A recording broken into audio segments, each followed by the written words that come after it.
오늘 하나님께서 허락하신 말씀은 열왕기하 10장의 말씀입니다. 열왕기하 10장의 말씀 봉독은 15절에서 31절까지 함께 하도록 하겠습니다. 열왕기하 10장의 말씀입니다. 봉독은 15절에서 31절까지 함께 보도록 하겠습니다. 예후가 그곳을 떠나서 나가다가 그를 만나러 오는 레갑의 아들 여호나답을 만났다. 예후가 그에게 안부를 물으며 말하였다. 내가 그대를 진심으로 믿듯이 그대도 그러하오. 그러자 여호나답이 그렇다고 대답하였다. 예후는 그렇다면 손을 내밀라고 하였다. 그가 손을 내미니 그를 수레에 올라오게 하였다. 그런 다음에 예후가 말하였다. 나와 함께 가서 주님을 향한 나의 열심이 어느 정도인지를 보도록 하시오. 예후는 여호나답을 자기의 병거에 태워 나란히 앉혔다. 그리고 그는 사마리아에 이르러서 거기에 남아있는 아합의 지지자들을 모두 죽였다. 이 모든 것은 주님께서 엘리야에게 말씀하신 대로 이루어진 것이다. 예후는 백성을 다 모아놓고 말하였다. 아합은 바알을 조금밖에 섬기지 않았지만 이 예후는 그보다 더 열심으로 섬기겠습니다. 그러니 이제 바알의 예언자들과 종들과 제사장들을 모두 나에게 불러다 주십시오. 바알에게 성대하게 제사를 드리려고 합니다. 그러므로 한 사람도 빠져서는 안 됩니다. 빠지는 사람은 어느 누구든지 살아남지 못할 것입니다. 예후는 바알의 종들을 진멸하려고 이러한 계책을 꾸민 것이다. 예후가 계속하여 말하였다. 바알을 섬길 거룩한 집회를 열도록 하시오. 그러자 집회가 공포되었다. 예후가 이스라엘 모든 곳에 사람을 보냈으므로 바알의 종들이 하나도 빠지지 않고 모두 왔다. 그들이 바알의 신전으로 들어가자 바알의 신전은 이 끝에서부터 저 끝까지 가득 찼다. 예후가 예복을 관리하는 사람에게 거기 모인 바알의 종들이 입을 예복을 모두 가져오라고 명령하였다. 그들에게 입힐 예복을 가져오니 예후와 레갑의 아들 여호나답은 바알의 신전으로 들어가서 바알의 종들에게 말하였다. 여기 여러분 가운데 주 하나님을 섬기는 종들이 있지나 않은지 살펴보십시오. 여기에는 다만 바알의 종들만 있어야 합니다. 이렇게 하여 그들이 제사와 번제를 드리려고 신전 안으로 들어갔을 때에 예후는 밖에서 80명의 군인을 포진시켜 놓고 말하였다. 내가 너희 손에 넘겨준 사람을 하나라도 놓치는 사람은 그가 대신 목숨을 잃을 것이다. 번제를 드리는 일이 끝나자 예후는 호위병들과 시종무관들에게 말하였다. 들어가서 그들을 쳐라. 하나도 살아나가지 못하게 하여라. 그러자 호위병들과 시종무관들은 그들을 칼로 쳐서 바깥으로 내던졌다. 그리고는 바알 신전의 지성소에까지 들어가서 바알 신전의 우상들을 끌어내어 불태웠다. 바알의 우상들을 깨뜨렸을 뿐만 아니라 바알의 신전을 헐어서 변소로 만들기까지 하였는데 이것이 오늘까지도 그대로 있다. 이렇게 하여 예후는 바알 종교를 이스라엘로부터 쓸어내었다. 그러나 예후는 베델과 단에 세운 금송아지를 섬겨 이스라엘로 하여금 죄를 짓게 한 느밧의 아들 여로보암의 죄로부터 완전히 돌아서지는 못하였다. 주님께서 예후에게 말씀하셨다. 너는 내가 보기에 일을 바르게 잘하여 내 마음에 들도록 아합의 가문을 잘 처리하였으니 네 4대 자손까지는 이스라엘의 왕위를 지키게 될 것이다. 그러나 예후는 주 이스라엘의 하나님의 율법을 지키는 일에 마음을 다 기울이지는 못하였고 이스라엘로 죄를 짓게 한 여로보암의 죄로부터 돌아서지는 못하였다. 아멘. 하나님의 말씀입니다. 주님 안에 참 좋은 월요일입니다. 오늘도 여전하게 성전 기도와 또한 우리 1시간 기도 함께 하실 수 있겠습니다. 각자의 골방 기도와 또한 걸으면서 주님을 바라보면서 성전 기도로 함께 하실 수 있겠사오니 기도하는 우리 교회와 성도 여러분 되시길 축복합니다. 요한계시록 2장에 보면 하나님께서 소아시아 7교회 중에 에베소 교회에 대하여 칭찬과 그리고 꾸지람을 함께 해주시는 장면이 나옵니다. 계시록 2장 2절에서 5절인데요. 나는 네가 한 일과 네 수고와 인내를 알고 있다. 또 나는 네가 악한 자들을 참고 내버려 둘 수 없었던 것과 사도가 아니면서 사도라고 자칭하는 자들을 시험하여 그들이 거짓말쟁이임을 밝혀낸 것도 알고 있다. 너는 참고 내 이름을 위하여 고난을 견뎠으며 낙심한 적이 없다. 그러나 너에겐 나무랄 것이 있다. 그것은 네가 처음 사랑을 버린 것이다. 그러면서 주님께서는 그들이 처음 사랑을 빨리 회복하지 아니하면 그들의 촛대를 버리실 것이라고 지엄하게 말씀하십니다. 에베소 교회는 악한 일에 대하여 대적하는 일에 열심을 냈습니다. 거짓 교사와 이단들을 대적하며 환난과 핍박과 고난을 끝까지 잘 견뎌내었죠. 그러나 그렇게 대적하다 보니 그들의 마음까지 차가워져서 하나님을 향한 사랑, 처음 사랑을 저버린 겁니다. 하나님께서는 이것이 훨씬 더 큰 문제라고 말씀하고 계십니다. 바울 사도도 이같이 말했어요. 고린도전서 9장 26절에서 27절에 그러므로 나는 목표 없이 달리듯이 달리기를 하는 것이 아닙니다. 나는 허공을 치듯이 권투를 하는 것이 아닙니다. 나는 내 몸을 쳐서 굴복시킵니다. 그것은 내가 남에게 복음을 전하고 나서 도리어 나 스스로는 버림을 받는 가련한 신세가 되지 않으려는 것입니다. 라고 하였습니다. 그는 하나님의 사역을 힘을 다해 열정적으로 하면서도 그러면서도 주님께 버림받지 아니하도록 날마다 자신을 쳐 복종시킨다 하였습니다. 이처럼요, 에베소 교회가 하나님을 향한 열심은 부렸지만 하나님의 사랑을 놓쳤듯이 또한 바울 사도가 주를 향하여 열심히 사역함과 동시에 주를 사랑함으로 말미암아 주께 버림받지 아니하고자 날마다 나를 저 복종시키기를 원한다 말씀하였듯이 말입니다. 주를 향한 열심보다 주를 향한 사랑이 주님을 바라보는 그 시선이 훨씬 더 중요한 것입니다. 사역의 열심보다 악한 자를 대적하는 열심보다 훨씬 더 중요한 거지 주님을 바라보는 오직 주님만 바라보는 시선인 것이죠. 오늘 설교 제목은 나의 열심보다 오직 주님만 바라보아야 합니다 라는 제목인데요. 오늘 본문의 중심 인물인 예후 왕이 바로 나의 열심은 대단하였지만 주님을 바라보지는 않았던 자였습니다. 북이스라엘의 장수로서 아합 가문의 신하였던 이 예후는 하나님께서 아합과 이세벨을 멸하시기 위하여 기름 부음 부어 주신 왕이었습니다. 그로 인하여 아합과 이세벨의 가문이 몰락하는데 이 예후 왕이 쓰임 받는 도구가 되어집니다.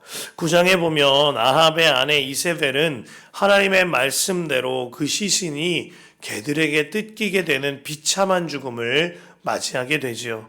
그리고 오늘 10장에서 아합의 아들 70명 모두가 일순간에 죽게 되어집니다. 이 모든 것은 예후가 한 일이 아니라 하나님의 말씀대로 된 일이었습니다. 그것을 알았던 예후도 이같이 고백했던 거죠. 10장 9절에서 10절에 나는 옛 주인에게 영모를 꾀하여 그를 죽였습니다. 이 모든 사람은 누가 죽였습니까? 백성 여러분은 아합의 가문을 두고 말씀하신 주님의 말씀이 그 어느 것 하나도 땅에 떨어지지 않았다는 사실만은 알아야 합니다. 주님께서는 그의 종 엘리야를 시켜 하신 말씀을 모두 이루셨습니다. 그렇습니다. 악한 자에 대하여 하나님의 심판이 이루어진 거죠. 그러나 이 예후의 열심이 과도해지기 시작합니다. 하나님을 앞질러 가기 시작한 거예요. 그는 하나님께서 명령하신 대로 아합과 그의 가문을 죽이는 것뿐만 아니라 남유다의 아하시아 왕까지 죽이게 되어집니다. 이 일은 물론 아하시아도 악한 왕이었지만 하나님이 명령하신 일은 아니었습니다. 이러한 일들과 잔인한 처형은 하나님이 명하신 일은 아니었으나 자신이 하나님의 명령에 보태어서 더 큰 열심을 부렸던 거죠. 본인의 열심이 하나님의 명령보다 앞서기 시작한 겁니다. 그의 열심이 얼마나 대단했던지 이스라엘 전 지역에 퍼져 있는 아합의 관련자들을 모두 색출해내서 죽였습니다. 뿐만 아니라 바알 선지자들과 바알을 섬기는 백성들까지 자, 우리가 바알에게 예배합시다 라고 거짓을 한 다음에 모두 모여 있을 때 그 바알 선지자들과 바알 숭배자들을 모두 죽였습니다. 뿐만 아니라 바알의 모든 우상들을 다 깨부셨고 바알의 신전은 변소로 활용하기까지 하였습니다. 이런 퍼포먼스도 보여주게 된 거죠. 그러나 성서는 그의 행동을 마냥 선하게 이야기하지 않고 있는 겁니다. 28절과 29절에 이렇게 하여 예후는 바알 종교를 이스라엘로부터 쓸어내었다. 그러나 예후는 베델과 단에 세운 금송아지를 섬겨 이스라엘로 하여금 죄를 짓게 한 느밧의 아들 여로보암의 죄로부터 완전히 돌아서지는 못하였다. 참 이상한 일 아닙니까? 아합의 자손들을 그렇게 대량으로 학살하였거니와 뿐만 아니라 바알 숭배자들과 바알의 선지자들을 모두 죽이고 바알의 우상을 다 깨어뜨려 버리고 바알 신전을 변소로 만들어 버리기까지 하였는데 여로보암 때부터 사람들이 섬기던 금송아지는 그대로 두고 섬겼다라는 겁니다. 그가 악한 자들을 대적하는 일에 하나님을 바라보면서 임한 것이 아니라 나의 열심으로 나를 섬기게 만들고자 백성들로부터 내가 인정받고자 임했던 겁니다. 그로 인하여서 백성들이 하나님처럼 섬겼던 그 금송아지를 섬기는 일에 나의 지도력이 흔들리지 아니하도록 함께 금송아지만큼은 내버릴 수가 없었던 것이죠. 그가 16절에 여호나답 왕에게 이같이 말하거든요. 16절 보면 그런 다음에 예후가 말하였다. 나와 함께 가서 주님을 향한 나의 열심이 어느 정도인지를 보도록 하시오. 예후는 나답을 자기 병거에 태워 나란히 앉혔다. 그가 열심을 부렸던 근본적인 이유는요, 주님을 사랑해서가 아니었습니다. 주님을 향한 나의 열심이 어느 정도인지 보도록 하시오. 자기 사랑, 자기 열심으로 인정받고 싶은 마음이 그 마음으로 인하여 주를 사랑함보다 더욱 내 열심이 앞서 갔던 겁니다.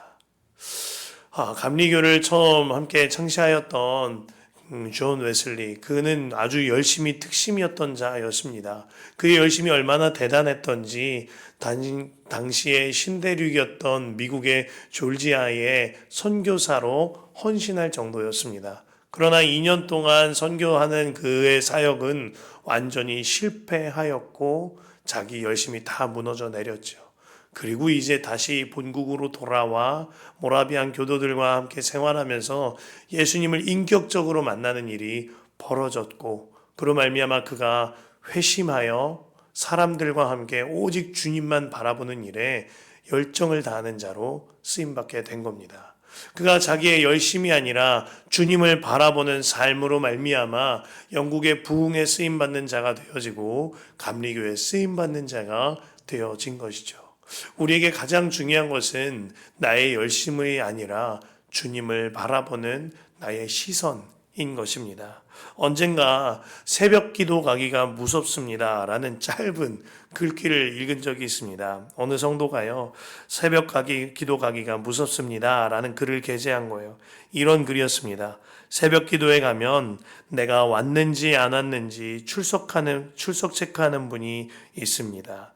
내가 가지 않는 날이면 나를 향해 화살이 날아오는 것 같고, 또 내가 나가는 날이라면 얼마나 기도하는지 나를 향한 또 다른 화살이 날아오는 것 같습니다. 나는 새벽 기도 가기가 무섭습니다. 이런 짤막한 글이었는데, 우리 교회도 기도하기를 무척 강조하는 교회입니다. 또 한국 교회도 그래 왔지요. 그러나 만일 기도하는 열심이 주님을 바라보는 시선보다 더 앞선다면 이건 정말 큰일 날 일인 거죠. 신약 성서의 바리새인들은 하나님을 향한 열심이 대단했던 자들이었습니다. 얼마나 대단했던지 하나님의 율법에 그 율법을 더 잘 지키려는 규정인 유전과 전통을 보태어 지켰습니다. 하나님의 명령에 자신들의 열심을 보탠 거예요. 명령의 선을 넘기 시작한 거죠. 율법을 토대로 이렇게 하라라는 조항은 248개, 이렇게 하지 말아라 하는 조항은 365개를 만들어 놓고 지켰습니다. 그러나 그들은 그토록 열심을 내어서 율법은 지켰습니다만 하나님 사랑과 이웃 사랑이라는 하나님의 마음은 저버렸습니다. 그로 말미암아 남들에 대하여 판단하고 정죄하는 자들이 되어져 버린 겁니다. 어느새인가 외식하는 종교 생활에 빠져 버린 거죠. 우리 안에 하나님을 향한 열심이라고 말하면서 종교 생활하고 있는 것에 대한 철저한 점검이 필요한 겁니다. 마태복음 6장 1절에 사람에게 보이려고 그들 앞에서 너희의 의를 행하지 않도록 주의하라. 그리하지 아니하면 하늘에 계신 너희 아버지께 상을 받지 못하느니라 하셨습니다. 우리가 기도도 하고 예배도 하고 헌금 생활도 하고 모든 신앙생활을 해 나가는 일, 오직 주님만 바라보며 주님께서 나의 마음의 중심을 보고 계심을 알아야 합니다. 사람 바라보며 행한다면 그만큼 비참한 종교 생활이 없는 겁니다. 오늘 예후가 그 종교 생활의 표본과 같이 행하고 있는 겁니다. 그는 악한 자를 대적하는 것처럼 보였습니다. 하지만 나를 높이려는 열심이 있었던 겁니다. 그는 우상을 철폐하는 것처럼 보였습니다. 하지만 나를 높이려는 나의 열심이 있는 겁니다. 이것이 주님을 바라보는 삶이 아니라 종교 생활을 하는 사람의 무서운 실체인 거죠. 제가 어린 시절에 함께 다녔던 교회가 참 열심도 대단하고 열정 있는 교회였습니다. 기도도 뜨겁게 하고 예배도 뜨겁게 하는 그런 열정 있는 교회였어요. 그런데 이따금 이해할 수 없는 일이 벌어지는 겁니다. 주방에 잠시 들어가 보면 그렇게 열심히 기도하시던 여선교회 성도님들께서 그렇게 열심히 싸우시는 거예요. 깍두기를 요만하게 잘라야 된다고, 깍두기를 요만큼 잘라야 된다고, 묵국에는 무를 슬라이스로 잘라서 넣어야 된다고, 또 어떤 분들은 묵국의 무를 조금 더 굵게 잘라야 된다고 엄청 싸우시는 거예요. 그런 걸 보는데 어린아이 마음에 이럴 거면 열심히 하지 마세요 하는 마음이 드는 겁니다. 얼마나 마음이 아프던지. 제가 전도사로 훈련받던 교회에 원로 목사님이 처음 부임하셨을 때 도무지 회의가 진행되지 않을 정도로 쉽지 않은 환경이라고 하였습니다. 회의만 하면 크고 작은 고성들이 오가는 겁니다. 그리하여 특단의 조치를 세웠는데 회의장 한가운데에 십자가를 세워두고 우리 십자가만 바라보며 회의합시다. 그리고 혹시라도 우리가 주님을 바라보지 않는 분위기가 되었을 때에는 어느 한 사람이 주님의 마음이 아닌 것 같습니다 라는 한 사람의 불편함이라도 있다면 앞에 있는 종을 치십시다. 그렇게 종을 치면 우리가 같이 통성기도 하고 다시 주님을 바라본 다음에 회의를 진행하십시다 라고 하셨다 그래요. 처음에는 얼마나 종소리가 자주 울리던지 종이 울리면 기도하고 종이 울리면 기도하고, 근데 어느샌가는 그 종이 울린 적이 없고 어느샌가는 종이 없어도 회의가 진행되게 되었던 겁니다. 그렇게 한 걸음 한 걸음 주님께로 돌아오는 회의장이 될 수 있었던 거죠. 나의 종교적인 열심보다 훨씬 중요한 게 있어요. 주님을 바라보는 시선입니다. 그 시선이 흔들리지 아니하면 내가 말 한마디 할지라도 행함 하나 할지라도 오직 주님께로 초점 맞춰진 삶이 되어지는 것이죠. 내 열심보다 주님을 바라봄이 훨씬 더 중요한 겁니다. 본문 속 예후는 주를 향한 열심이 아니었어요. 사실은 주를 향한 열심이라고 하였지만 주님을 바라보기보다 나 숭배, 자아 숭배, 백성들로 하여금 인정받고 싶은 마음, 그로 인하여 내 지도력을 키우고 싶었던 마음이었던 것이죠. 그러니 다른 일을 다 해두고도 그러나 금송아지는 섬겼다의 오류에 빠져 버렸던 겁니다. 이 같은 이유로 예후의 열심은 주님을 향한 선행이 아니라 본인을 위한 일이었거니와 위선이었다라는 평가를 받게 되는 겁니다. 깨달아야 합니다. 나의 모든 열심보다 오직 주님을 바라보는 전심이 중요한 거예요. 저는 하나님을 향한 열심이 특심이었던 자였습니다. 사역을 하면서도요, 밤을 지새워가면서 사역하기를 일상처럼 여겼던 것 같아요. 뿐만 아니라 뭐 하나 주어진 미션이 있으면 정말 열심히 임하고 그로 인하여 여러모로 인정받는데 취해 살았던 것 같습니다. 그런데 그 마음은 지옥과 같이 불타는 마음이었습니다. 겉으로는 칭찬받고 인정받는 것 같이 보였지만 마음속에서는 끊임없는 판단과 정죄와 그리고 사람들이 보이지 않는 곳에서는 은밀한 죄 짓고 혈기 부리고 그랬던 게 저였습니다. 그랬던 제가 예수님을 인격적으로 만나고 예수님과 동행하는 훈련을 받고 그 삶을 살아가게 되면서 완전히 그 초점이 달라지게 된 겁니다. 열심이 아니라 오직 주님께로. 나를 위한 주님을 향했다고 말하지만 사실 나를 높이고 싶은 열심이 아니라 내 시선이 오직 주님으로 바뀌게 되어진 거죠. 때때로는 흔들릴 때도 있었기 때문에 몸부림쳤고 그렇게 주님만 바라보는 삶이 기쁨이 되어지고 제가 살 길임이 믿어지게 된 겁니다.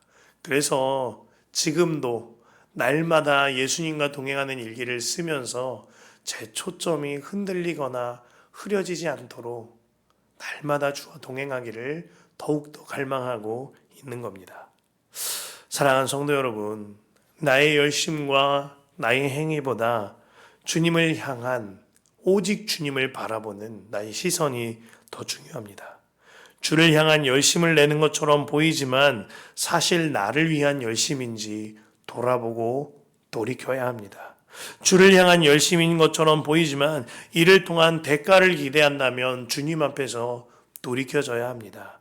오직 주님만 바라보는 일, 그로 인하여 주님으로 충분한 삶, 이 삶이 저와 여러분들에게 완전히 이루어지게 되시기를 간절히 축복합니다.